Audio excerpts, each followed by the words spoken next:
1813 Le ciel de Leipzig s'assombrit. Des milliers d'hommes marchent vers un conflit qui décidera du destin de l'Europe.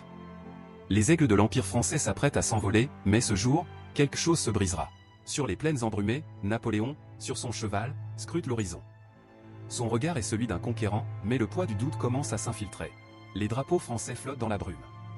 Le symbole impérial, l'aigle doré, brille au milieu de la fumée et du chaos naissant. Les soldats serrent leurs armes, prêts pour l'assaut. Aux collines, les canons s'alignent.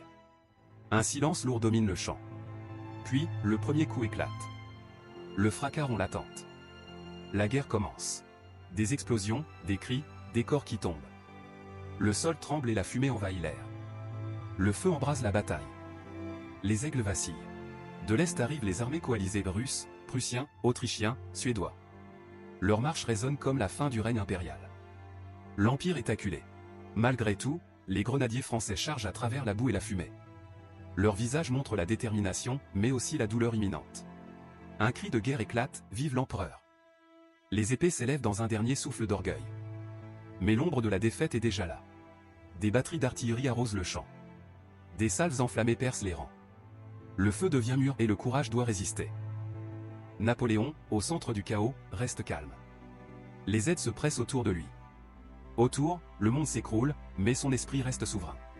Vue aérienne, Leipzig est cerné sous un ciel menaçant. Les lignes ennemies convergent. Le piège se referme sur l'Empire. Les soldats français reculent. Le pont vacille. Explosion derrière, cri d'agonie devant. La retraite devient déroute. Le pont sur l'Elster s'enflamme. Combattants, blessés, canons s'entassent dans un dernier espoir. Le chaos culmine à la flamme du pont.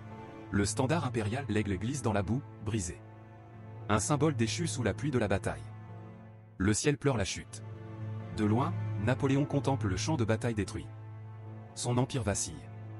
Son regard perdure, mais son pouvoir chancelle. À la tombée du jour, le silence revient. Le sang sèche. Les armes sont muettes. Le champ n'est plus que mémoire. Des soldats pleurent leurs frères tombés. Les drapeaux sont abaissés. L'Empire saigne, dans le cœur de ses hommes. Carte de l'Europe, frontières qui bougent. Les royaumes réagissent. La France perd ses terres d'outre-Rhin. Un ordre ancien s'effrite. L'aigle brisé tombe sous l'aube nouvelle. La chute des aigles marque la fin d'un règne, mais une nouvelle Europe naît. Ce jour-là, l'aigle tomba, mais l'histoire s'éleva. Si ce récit de courage et de chute vous a ému, signe pouce vers le haut, liké, partagez et laissez l'histoire traverser le temps. Colombe, abonnez-vous pour plus de récits épiques qui forgent le monde. Car les ailes peuvent tomber, mais les légendes durent.